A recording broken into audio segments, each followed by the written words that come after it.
Hello छात्रों, आज मैं अर्थशास्त्र विषय में जो कक्षा 12 यूपी बोर्ड के पाठ 5 में सरकारी बजट एवं अर्थव्यवस्था इसके बारे में आपको जो महत्वपूर्ण बातें हैं इस पाठ में चैप्टर में उसको बताने जा रहा हूँ।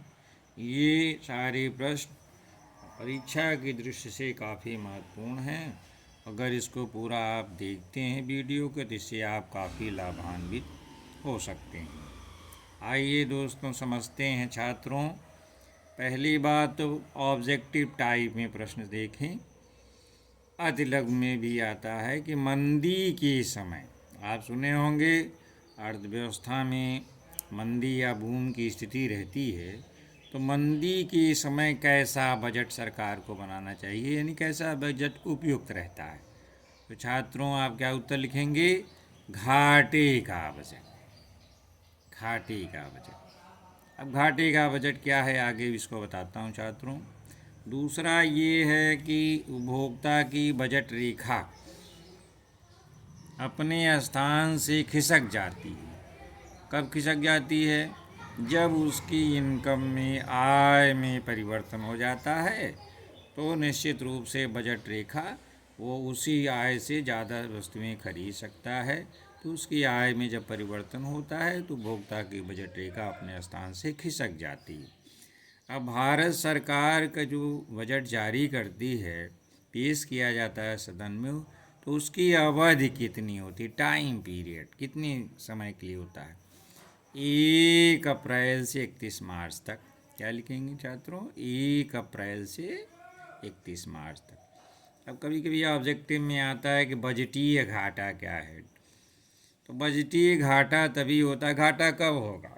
जब हम खर्चा करेंगे जितना कमाएंगे। उसी तरह से अगर सार्वजनिक व्यय है, यानी जो हम सरकार खर्च कर रही है, और जो सरकार की प्राप्तियां हैं जो हम लोग टैक्स से ऋण से जो सरकार वसूल करती है, तो अगर व्यय सार्वजनिक यानी सरकार जो खर्च कर रही है और जो सरकार की जो कमाई है, तो अगर व्यय ज़्यादा है तो उसी को बजटीय घाटा कहते हैं। नेक्स्ट, भारत में जीएसटी कब लागू किया? जीएसटी का फुल फॉर्म क्या है छात्रों? Good and services tax. तो ये जीएसटी कब लागू किया गया था? तो उत्तर है छात्रों 1 जुलाई 2017 को। कब हुआ? 1 जुलाई 2017 को।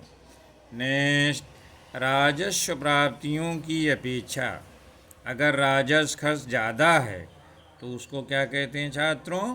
राजस्व घाटा। नेक्स्ट, ये भी एक ऑब्जेक्टिव में बहुत महत्वपूर्ण प्रश्न है कि एक राष्ट्र one nation one tax one market, यानी एक राष्ट्र एक कर और एक बाजार से संबंधित अप्रत्यक्ष कर, इनडायरेक्ट टैक्स क्या है छात्रों? जीएसटी। इसको हम good and services tax, short में जीएसटी। वर्तमान में भारत का वित्तीय वर्ष है, वित्तीय वर्ष का फाइनेंशियल ईयर होता है 1 अप्रैल से 31 मार्च तक। नेक्स्ट, इसमें ऑब्जेक्टिव में 3-4 ऑप्शंस दिए रहते हैं कि कौन सा कर इसमें डायरेक्ट टैक्स है। तो छात्रों जान लें कि इनकम टैक्स जो होता है, आय कर, जो व्यक्ति वेतन पाता है कमाता है उस पर इनकम टैक्स लगाया जाता है, कट जाता है। यही इनकम टैक्स ही डायरेक्ट टैक्स है, वही व्यक्ति देगा जिसके ऊपर ये टैक्स लगाया जाता है। जबकि जो जीएसटी है, एक्साइज ड्यूटीज़ हैं, एंटरटेनमेंट टैक्सेस हैं, ये सब अप्रत्यक्ष कर हैं। ये तीनों जीएसटी, सीमा शुल्क, मनोरंजन कर या प्रत्यक्ष कर हैं, जबकि इनकम टैक्स यानी आयकर प्रत्यक्ष कर है। भारत में बजट कितने समय के लिए पास किया जाता है छात्रों? 1 वर्ष के लिए। आता है ऑप्शन में कि 1, 2, 3, 4, तो जब तो उत्तर सही इसका होगा कि 1 वर्ष के लिए किया जाता है। अर्थशास्त्र में प्रॉफिट दिखाने के लिए, नहीं लाभ हुआ है उत्पादक को, तो किस ग्रीक अक्षर से हम दर्शाते हैं छात्रों? तो ये है उत्तर इसका पाई। ये जो ऐसे बना हुआ है पाई, आप जानते होंगे, मैथ के छात्र होंगे। नेक्स्ट, निम्नलिखित कौन सा मद केंद्रीय सरकार की मद नहीं है व्यय की, खर्च करने की? तो जो ऋण वसूली है यही नहीं है, बल्कि ब्याज अदायगी सरकार को करना पड़ता है, रक्षा व्यय है, डिफेंस पे जो खर्च किया जाता है, और जो सब्सिडीज दी जाती हैं, तो ये सरकार के व्यय की तो मदें हैं।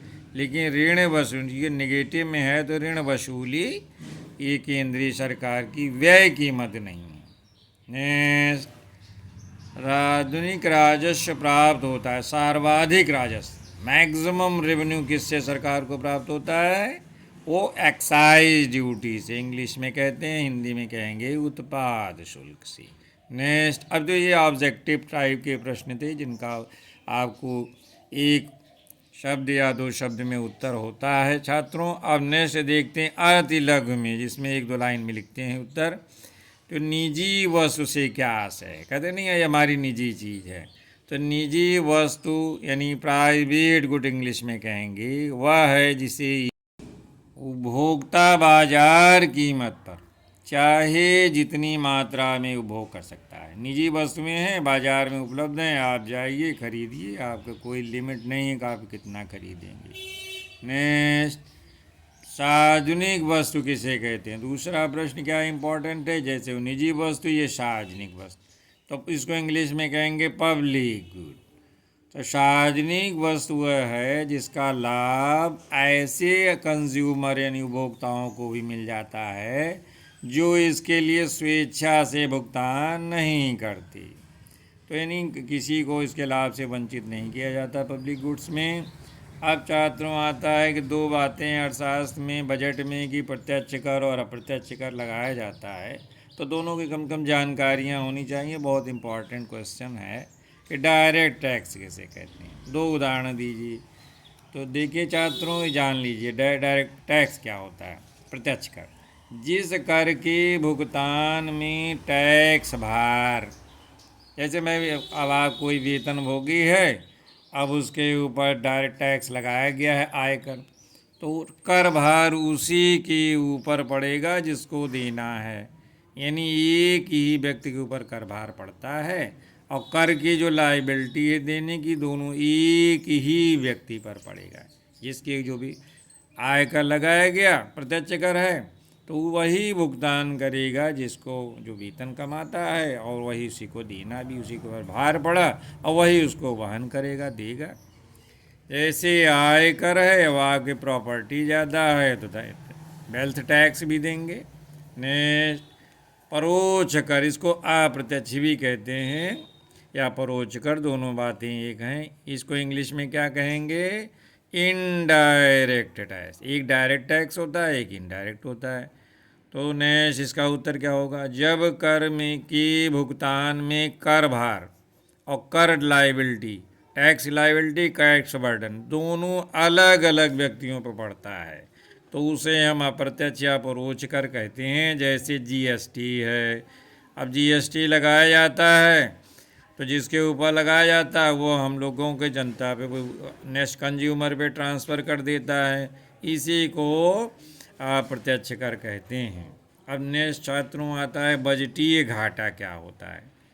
बजटीय घाटे, इसको इंग्लिश में कहेंगे बजट डिफिसिट। से अभिप्राय उस स्थिति से है जिसमें सरकार का जो बजट है व्यय सरकार की प्राप्ति यानी जो खर्च है सरकार का, और सरकार की जो कमाई है उसको प्राप्तियाँ कहते हैं। तो जैसे भाई आठ अन्य आमदनी है और 1 रुपया खर्च कर रहे हैं, तो अगर सरकार भी अगर उसके पास व्यय ज़्यादा कर रही है और प्राप्तियाँ कम हैं, यानी व्यय जो है कमाई से ज़्यादा हो गया, तो यही कुल व्यय और कुल आय का अंतर ही वो ये राजस्व बजट घाटा कहलाता है। और राजस्व घाटा क्या है छात्रों? उत्तर है राजस्व और राजस्व आय के अंतर को हम राजस्व घाटा कहते हैं। नेक्स्ट, सकल प्राथमिक घाटा से क्या तात्पर्य होता है? उत्तर है देश के वित्तीय घाटे और ब्याज की अदायगी के अंतर को प्राथमिक घाटा कहते हैं। क्या होता है छात्रों, जो देश का वित्तीय घाटा है उसमें जो ब्याज उनकी देना पड़ता है उसका जो उसी का अंतर, उसको हम प्राथमिक घाटा कहते हैं। अब प्राथमिक घाटा के आंकड़ों से इस बात का पता लगता है कि किसी भी सरकार के लिए ब्याज अदायगी कितनी छोटी या बड़ी समस्या है। नेक्स्ट, सरकारी बजट में राजस्व प्राप्तियां क्या हैं। सरकार बजट होता है ना, आय और व्यय, तो प्राप्तियां, राजस्व प्राप्तियां, रेवेन्यू रिसिप्ट, सरकार की राजस्व प्राप्तियों से आशय उन मौद्रिक प्राप्तियों से है जिनमें दो विशेषताएं पाई जाती हैं। क्या? वे प्राप्तियां जिसमें सरकार की देयता, इंग्लिश में कहेंगे लाइबिलिटी, उत्पन्न नहीं होती, यानी कि सरकार को इसकी कोई लाइबिलिटी नहीं है कि दूसरे को इसको भुगतान करे, जो कमाएगा। जैसे टैक्स होता है, इसमें सरकार को किसी को चुकाना नहीं। वे प्राप्तियां जिनसे सरकार की संपत्ति में कमी नहीं होती, जैसे सार्वजनिक क्षेत्र के अंशों का विक्रय। ने बजट, अब देखते हैं जब छात्रों, ये पाठ का नाम ही है सरकारी बजट, तो बजट क्या है? बजट एक विस्तृत आर्थिक विवरण है जिसमें सरकार की एक वित्तीय वर्ष के लिए अनुमानित आय और व्यय, यानी कमाई और खर्चे का विवरण होता है। अब इसका उल्लेख कहाँ है? भारतीय संविधान का जो आर्टिकल 112 है, अनुच्छेद 112, आप देखेंगे संविधान किताब में, तो ये वहाँ इसका उल्लेख किया गया है। नेक्स्ट, बचत का बजट, इसको इंग्लिश में कहेंगे सरप्लस बजट की परिभाषा दीजिए, या कभी कभी इसको पूछा जाता है अतिरिक्त बजट क्या है, तो इसका उत्तर छात्रों ये, बचत का बजट वह बजट है जिसमें सरकारी प्राप्तियां सरकारी आय से अधिक होती हैं। इसका बहुत ही आसान उत्तर है, इसका लिख दीजिएगा। नेक्स्ट, लघु उत्तरीय और दीर्घ में भी आता है कि सार्वजनिक वस्तु किसी कहते हैं, पब्लिक गुड्स। उत्तर होगा छात्रों, सरकार एक निश्चित वस्तुओं सेवाओं को उपलब्ध करवाती है जिसे कि बाजार तंत्र, मार्केट मैकेनिज्म के द्वारा उपलब्ध नहीं करवाया जा सकता, अर्थात उपभोक्ताओं और जो प्रोड्यूसर हैं उनमें विनिमय के द्वारा उपलब्ध नहीं करवाया जा सकता। इस प्रकार की वस्तुओं के उदाहरण हैं राष्ट्रीय सुरक्षा है, सड़कें हैं, सरकारी प्रशासन, जिन्हें सार्वजनिक वस्तुएं कहा जाता है। सार्वजनिक वस्तुओं की पूर्ति भी आता है कि सार्वजनिक वस्तुओं की पूर्ति सरकार को ही क्यों करनी चाहिए, दीर्घ में भी आता है। इसके लिए पहले तो आप ये जान लें कि निजी और सार्वजनिक वस्तु में क्या अंतर है, जिसके लिए सर्वप्रथम मैंने निजी वस्तुओं जैसे कपड़ा है, कार है, खाद्य सामग्री है, तथा सार्वजनिक वस्तुओं में अंतर को समझना होगा। इनमें दो मेन अंतर है। पहला यह है कि सार्वजनिक वस्तुएं सभी के लिए उपलब्ध होती हैं, इनके लाभ से किसी एक विशेष उपभोक्ता तक ही सीमित नहीं, यानी सार्वजनिक वस्तुओं का लाभ सभी लोगों को मिलता है। मान लीजिए यदि एक व्यक्ति चॉकलेट खाता है, मान लीजिए कमीज़ पहनता है या मोटरसाइकिल खरीदते हैं, तो ये वस्तुएं अन्य व्यक्तियों के लिए उपलब्ध नहीं होगी, आपने दिया तो आपको मिलेंगी, है ना। इस व्यक्ति के उपभोग अन्य व्यक्तियों को उपभोग में प्रतिद्वंदी संबंध, आप पाएंगे तो कोई जरूरी नहीं दूसरा पाए। लेकिन यदि हम सार्वजनिक पार्क या वायु प्रदूषण का कोई उपाय सरकार करती है तो इसके लाभ से सभी उपलब्ध होंगे। लेकिन यदि सार्वजनिक पार्क या वायु प्रदूषण का सरकार कोई उपाय करती है तो इसके लाभ सभी जनता को उपलब्ध होंगे। एक व्यक्ति का उपभोग दूसरे को उपभोग से कि वस्तुओं को उपलब्धता को कम नहीं करेगा, यानी एक साथ इसका कई लोग लाभ उठा सकते हैं। यहाँ कई लोगों का उपभोग प्रतिद्वंदात्मक मानी सभी लोग जो है सड़क पर चलना है तो सभी लोगों का लाभ उपलब्ध है, इसमें आपसे दूसरे से कोई प्रतिद्वंदता भी नहीं है। लेकिन जो प्राइवेट गुड्स हैं, निजी वस्तुएं हैं, जो व्यक्ति वस्तुओं के लिए भुगतान नहीं करेगा तो उनसे इनका लाभ उठाने से वंचित किया जा सकता है। मान लीजिए आप टिकट ना खरीदें रेलवे का, बस का, या सिनेमा घर में फिल्म देखने के लिए अगर आप नहीं टिकट खरीदते तो आपको अनुमति नहीं मिलेगी। लेकिन सार्वजनिक वस्तुओं के संदर्भ में किसी को भी वस्तु का लाभ उठाने से वंचित करने का कोई तरीका नहीं है। इसीलिए सार्वजनिक वस्तुओं को गैर अपॉर्चुनी कहा जाता है, नहीं किसी का अपॉर्चन नहीं किया सकता, कोई व्यक्ति इससे वंचित नहीं होगा। यदि कुछ कंज्यूमर हैं, उपभोक्ता इसका भुगतान नहीं भी करते हैं तो भी सार्वजनिक वस्तुओं के लिए शुल्क एकत्रित करना कठिन ही बहुत बार संभव हो जाता है। तो इनका भुगतान दिए बिना उपभोग करने वाले को मुफ्तखोर कहा जाता है। यानी उपभोक्ता ऐच्छिक रूप से इन चीज़ों के लिए भुगतान नहीं करेंगे जिन्हें वे मुफ्त में प्राप्त कर सकते हैं या जिनके लिए मालिकाना अधिकार अन्य स्पष्ट नहीं है।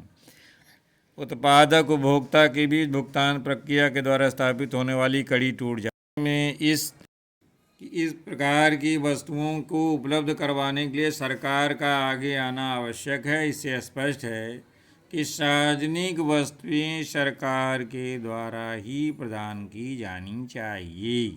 नेक्स्ट छात्रों, लास्ट क्वेश्चन है, बहुत ही इंपॉर्टेंट है इस चैप्टर में। अभी और बातें हैं लेकिन अभी अगले वीडियो में सब बातें डालूंगा। तो सरकारी बजट के उद्देश्यों को संक्षेप में, यानी बजट का कोई न कोई तो उद्देश्य होता ही है। तो छात्रों, इसका उत्तर क्या होगा? बजट एक वित्तीय वर्ष 1 अप्रैल से 31 मार्च के लिए सरकार के अनुमानित व्यय और उन प्राप्तियों का वार्षिक एनुअल ब्यौरा होता है। सरकार बजट द्वारा निम्नलिखित उद्देश्यों को प्राप्त करने का प्रयास करती है। पहला क्या है? साधनों का पुनः आवंटन, रीडिस्ट्रीब्यूशन ऑफ रिसोर्सेज। तो देश के सामाजिक कल्याण में वृद्धि करने के लिए सरकार जनहितों के अनुरूप संसाधनों को पुनः आवंटित करने का प्रयास करती है। नेक्स्ट, आय का रीडिस्ट्रीब्यूशन, जो सरकार की कमाई है उसको बांटती है तो उसी को रीडिस्ट्रीब्यूशन ऑफ इनकम कहते हैं। तो सरकार करारोपण, इसको टैक्सेशन कहते हैं। सब्सिडी, अनुदान यानी टैक्स लगा करके सरकार और सब्सिडी दे करके आय की, जो सरकार की राजस्व कमाई उसका पुनर्वितरण करने का प्रयास करती है जिससे सभी अमीर गरीब को उसका लाभ मिले। तो अर्थव्यवस्था में पाई जाने वाली असमानताएं जो हैं अमीरी गरीबी की, उसको जो कम करना है उसको कई उपाय बजट में किए जाते हैं। क्या करती है सरकार? जो उच्च आय वाले हैं या जिनकी संपदा ज़्यादा है तो उनसे ऊंची दरों पर कर वसूलती है। नेक्स्ट, और जो निम्न आय वर्ग के हैं, आप देखते होंगे इनकम टैक्स की सीमा कुछ उससे नीचे टैक्स नहीं लगता है। तो जो निम्न कमाई वाले हैं, आय वर्ग वाले, उनको करों के दायरे से बाहर कर देती है। तीसरा है जो उच्च क्लास के लोग हैं जिनकी कमाई ज़्यादा है, तो उच्च आय वर्ग द्वारा जो उपभोग की जाने वाली वस्तुएं, मान लीजिए कार है, लग्जरी जो गुड्स हैं जिनको बड़े लोग उपभोग करते हैं, आम जनता बहुत ही कम खरीद पाती है। तो जो उच्च आय वर्ग वाले जो भी चीज़ें खरीदेंगे, फ्रिज है, मशीन है, कार है, बंगला है, तो इन सब जो ऊंची ऊंची दरों पर उत्पाद शुल्क और बिक्री कर लगा करके सरकार वसूली करती है। यानी जिनकी ज़्यादा लोग कमाई है तो उससे ज़्यादा टैक्स वसूला जाता है। इसी से आय का रिडिस्ट्रीब्यूशन किया जाता है जिससे सामाजिक कल्याण की प्राप्ति होती है। नेक्स्ट, आर्थिक स्थिरता, इकोनॉमिक स्टेबिलिटी बहुत ज़रूरी है। अर्थव्यवस्था में देखते हैं कभी मंदी कहते, मंदी छाई हुई है, मार्केट में कोई सामान बिक नहीं रहा है, ग्राहक के पास पैसा नहीं, तो मंदी है। और एक तेज़ी की स्थिति होती है मार्केट में, जैसे इस समय है। भारत में अर्थव्यवस्था में सुधार हो रहा है, तेज़ी की स्थिति आ रही है, अर्थव्यवस्था प्रगति कर रही है, तो इस तरह से प्रोडक्शन हो रहा है, जनता खरीद भी रही है, तो इस तरह से इसके चक्र चलते रहते हैं। तो जिसको कंट्रोल करके ही अर्थव्यवस्था में स्थिरता प्राप्त की जा सकती है। तो ये भी एक बजट का उद्देश्य है, आर्थिक स्थिरता लाना। तो जब कभी सरकार तेजी मंदी की स्थितियों पर नियंत्रण करना होता है, वह उसी के अनुसार बजट यानी यदि सरप्लस बजट बनाएगी या घाटे का बजट बनाएगी तो जनता को पैसा मिल जाता है और बाजार में उत्पादक बनाते हैं वस्तुएं, जनता खरीदती है और अर्थव्यवस्था में चढ़ाव आ जाता है, मंदी से निकल आती है। और बजट जब अर्थव्यवस्था महंगाई बहुत बढ़ जाती है तो हम सरप्लस बजट बनाते हैं। नेक्स्ट, रोज़गार भी एक उद्देश्य है बजट का, क्रिएशन ऑफ एम्प्लॉयमेंट, रोज़गार का सृजन करना भी सरकार के बजट का एक महत्वपूर्ण उद्देश्य होता है। इसके लिए गवर्नमेंट क्या करती है? सरकार श्रम प्रधान तकनीकी अपनाती है। सड़क है, पुल है, नहर है, बांध है, जैसे सार्वजनिक कार्यक्रमों को प्रोत्साहित करती है और विशिष्ट रोजगार कार्मिकों को अपनाती है। कई रोजगार की योजना जैसे मनरेगा चल रही है, तो इस तरह से रोजगार का सृजन बजट का उद्देश्य होता है। छात्रों, ये आज सरकारी बजट और अर्थव्यवस्था, इसमें अभी कुछ और भी प्रश्न हैं जिसको मैं अगली वीडियो में डालूंगा। इसको देखें, लाइक करें, कमेंट करें, सब्सक्राइब करें जो लोग पहली बार चैनल पे आए हैं, और जिससे छात्रों के लिए और भी सामान्य लोगों के लिए भी काफ़ी उपयोगी है। एक बजट क्या होता है और इस अर्थव्यवस्था में इसका क्या रोल है, तो उनके लिए भी उपयोगी है। तो इसको हमारे वीडियो को देखें। धन्यवाद।